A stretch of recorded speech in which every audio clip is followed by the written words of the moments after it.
جان جو مطمئن رہی، یہ تو اس کا لفظی ترجمہ ہوا، لیکن جیسا کہ میں نے عرض کیا انسانی نفسیات کے بہت ہی اہم حقائق ہیں جو اس ایک لفظ کے پردے میں چھپے ہوئے ہیں۔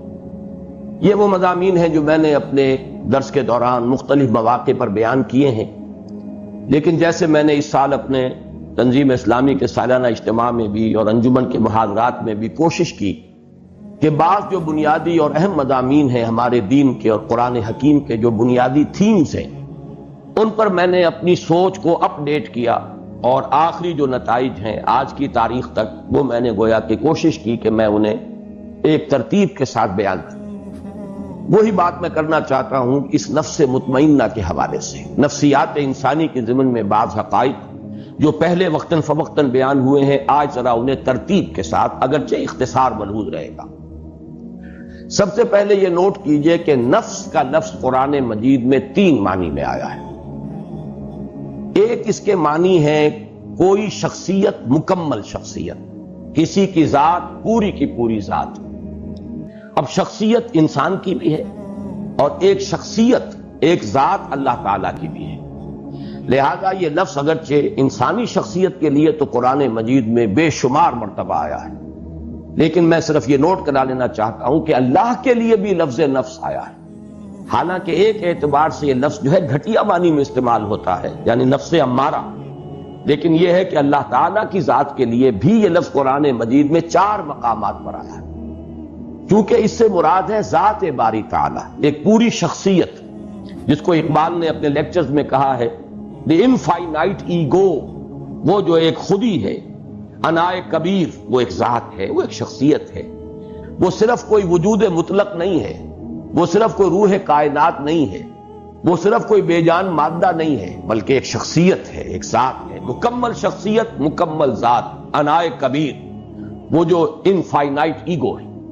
چنانچہ یہ نوٹ کر لیجئے سورہ آل عمران کی آیات نمبر 28 اور نمبر 30 میں 2 مرتبہ یہ الفاظ آئے وَيُحَذِّرُكُمُ اللَّهُ نَفْسَهُ، اللہ ڈراتا ہے تمہیں اپنی ذات سے، یعنی اللہ کی ذات سے، اللہ تعالیٰ تمہیں ڈرا رہا ہے کہ اس سے ڈرو، مجھ سے ڈرو۔ یہاں پر اللہ کی ذات کے لیے 2 مرتبہ نفس کا لفظ آیا وَيُحَذِّرُكُمُ اللَّهُ نَفْسَهُ۔ اسی طریقے سے سورہ انعام میں بھی 2 جگہ پر، آیت نمبر 12 ہے اور آیت نمبر 54۔ آیت نمبر 12 میں فرمایا کتب علی نفسہ الرحمہ، اللہ تعالیٰ نے اپنی ذات پر واجب کر لی ہے رحمت، رحمت کو اس نے اپنی ذات پر، اپنے آپ پر واجب کر لیا۔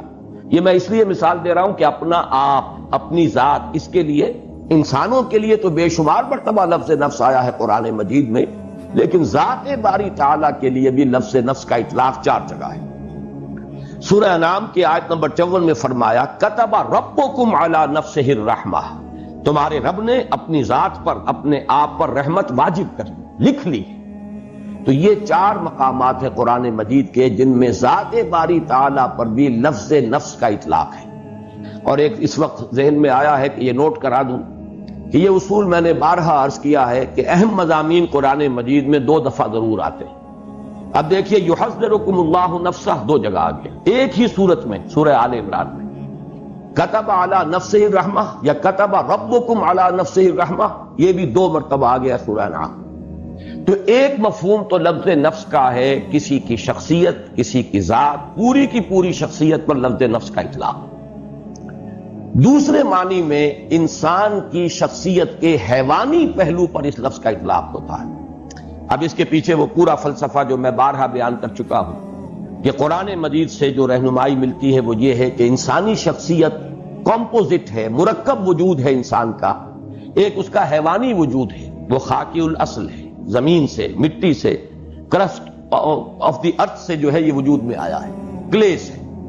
اور ایک اس کا روحانی وجود ہے، وہ عالم امر سے متعلق ہے، اس کا ایک خصوصی ربط اور تعلق ہے ذات باری تعالیٰ کے ساتھ۔ وَنَفَخْتُ فِيهِ مِن رُوحِي، یہ دونوں بڑے متضاد ہیں اپنے تقاضوں کے اعتبار سے بھی اور اپنے اوریجن کے اعتبار سے بھی۔ ایک کا منبع زمین ہے، ایک کا جو بھی جہاں سے اس کا تعلق ہے وہ عالم علوی ہے، وہ بلند عالم ہے۔ اس میں یوں سمجھ لیجئے کہ انسانی شخصیت کا جو حیوانی پہلو ہے اس کے لیے لفظ نفس آتا ہے۔ یہی وجہ ہے کہ اس حیوانی پہلو کا اگر خلاصہ اور لب لباب آپ کہیں گے تو وہ ہے جان، حیات، جو حیوانات میں بھی ہے۔ کتے میں بھی جان ہے، بلی میں بھی جان ہے، گھوڑے میں بھی جان ہے، گدھے میں بھی جان ہے، گھاس کے تنکے میں بھی جان ہے۔ یہ تمام جو ہے، چاہے وہ نباتاتی حیات ہو اور چاہے وہ حیواناتی حیات ہو، زمینی حیات جو ہے، اس میں زندگی جو ہے قدر مشترک ہے۔ انسان کا بھی جو حیوانی وجود ہے وہ صرف جسم نہیں، جسم جمع حیات، یہ زندگی جو ہے یہ ہے در حقیقت جو حیوان انسان ہے۔ تو اس کا چونکہ لب لباب جو ہے اس حیوانی وجود کا وہ ہے جان، لائف، حیات۔ اس لیے سورہ انعام ہی کی آیت نمبر 93 میں فرمایا گیا کہ فرشتے جب روح قبض کرنے کے لیے، جان نکالنے کے لیے آتے ہیں۔ اب یہ روح قبض کرنے کا لفظ بھی میری زبان پر آ گیا غلط العام کے اعتبار سے، حالانکہ اس وقت جان قبض کی جاتی ہے، جان نکالی جاتی ہے، روح کا معاملہ نہیں ہے، وہ ایک علیحدہ بحث ہے۔ اس کے لیے جو الفاظ آئے ہیں اخرجوا انفسکم الیوم تجزون عذاب الہون، نکالو اپنی جانیں، آج تمہیں عذاب دیا جائے گا جو رسوائی والا عذاب ہے، رسوا کن عذاب ہے۔ تو جان جب نکلتی ہے اس حیوانی وجود میں سے تو وجود تو یہی رہ گیا، جسم تو رہ گیا یہ، لیکن جسم تو در حقیقت مٹی کا ایک ڈھیر ہے، مٹی سے آیا ہے۔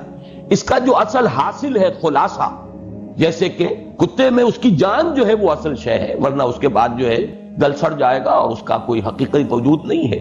اسی طرح حیوانی وجود جو انسان کا ہے اس کا بھی اصل لب لباب جان ہے، حیات ہے، لائف ہے، باقی ورنہ یہ جسم جو ہے یہ تو تحلیل ہو کر اور منتشر ہو کر مٹی میں مل جائے گا۔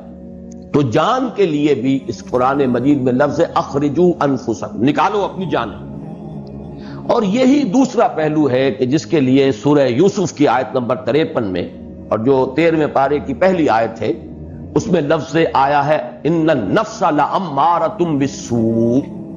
کیونکہ یہ حیوانی وجود ہے انسان کا، تو جو حیوانی جبلتیں ہیں، جو اینیمل انسٹنکٹس ہیں، جو محرکات عمل ہے حیوانی، وہ سب کے سب اس کے ساتھ متعلق ہے۔ یہ ہمارے حقیقی وجود کا ایک رخ ہے، ایک پہلو ہے۔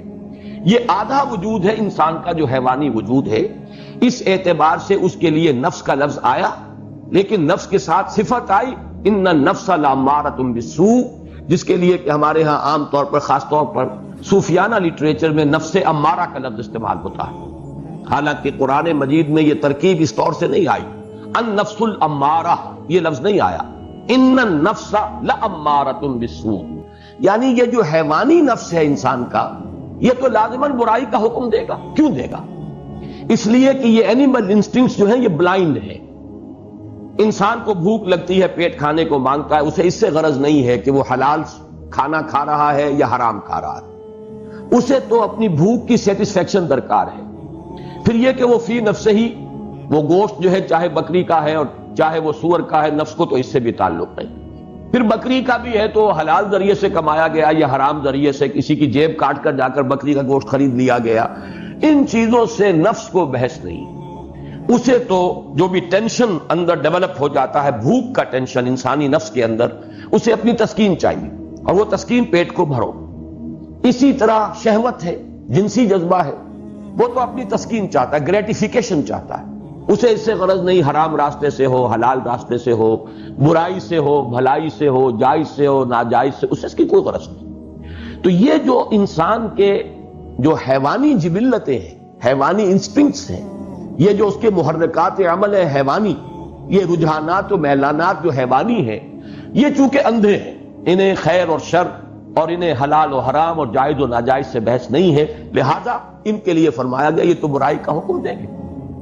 پھر ان کے اندر بعض وہ جبلتیں بھی ہیں، جیسے کہ ایڈلر نے جس کو کہ آئیڈینٹیفائی کیا، دی ارج ٹو ڈومینیٹ، انسان چاہتا ہے کہ غلبہ حاصل کرے، دوسروں پر تفوق، حب تفوق۔ اب اس میں بھی انسان اندھا ہو جاتا ہے، جائز راستے سے ہو، ناجائز سے ہو، لوگوں کے حقوق تلف کر کے ہو، لوگوں پر اپنا جو ہے قہاری اور اپنے جبر کو مسلط کرنے سے ہو، لیکن چاہتا ہے انسان کہ اسے تفوق اور فوقیت حاصل ہو جائے۔ یہاں یہ نوٹ کر لیجئے کہ در حقیقت جدید نفسیات جو ہے وہ انسانی شخصیت یا نفسیات انسانی کے صرف اس پہلو سے بحث کرتی ہے، چونکہ روحانی وجود اس کے دائرہ تحقیق و تفتیش سے خارج ہے۔ نظر آنے والا وجود یہی ہے ایکسپیریمنٹ کا اگر موضوع بن سکتا ہے یہی وجود بن سکتا ہے. آج کل کی سائیکالوجی جو ہے وہ ایکسپیریمنٹل سائیکالوجی ہے، وہ اس کی اساس فزیولوجی پر ہے. علم عضویات جو ہے انسان کے جو اعضاء ہیں ان کا وظائف الاعضاء یہ اس کی بنیاد ہے، اور اس کے لیے سائنٹیفک اب تحقیقات ہوتی ہیں. نظریاتی پہلو اس میں بہت کم رہ گیا ہے، اصل جو ہے عضویاتی پہلو ہے اور سائنٹیفک اور حقائق کے پہلو. تو ظاہر بات ہے اس کا موضوع بنے گا انسان کا یہ حیوانی وجود. یہی ہے کہ جس کو آپ دیکھ سکتے ہیں، اس کی تحلیل کر سکتے ہیں، اس کا تجزیہ کر سکتے ہیں. تو یہ جو موضوع ہے جدید نفسیات کا، اس میں کوئی شک نہیں کہ ماننا پڑتا ہے کہ بہت سے ماہرین نفسیات جو ہیں، جدید نفسیات کے ماہر، انہوں نے واقعتاً بڑی گہرائی میں مشاہدہ کیا ہے. اگرچہ جو اس پر انہوں نے پھر جو نظریات ڈیولپ کیے ہیں، چونکہ یکرخا مطالعہ ہے ان کا، انسان کی پوری شخصیت تو ان کے موضوع غور و فکر کا موضوع ہی نہیں ہے. انسان کا جو روحانی وجود ہے وہ ان کے دائرہ تحقیق و تجسس میں آتا ہی نہیں، لہذا وہ یک طرفی بات ہے.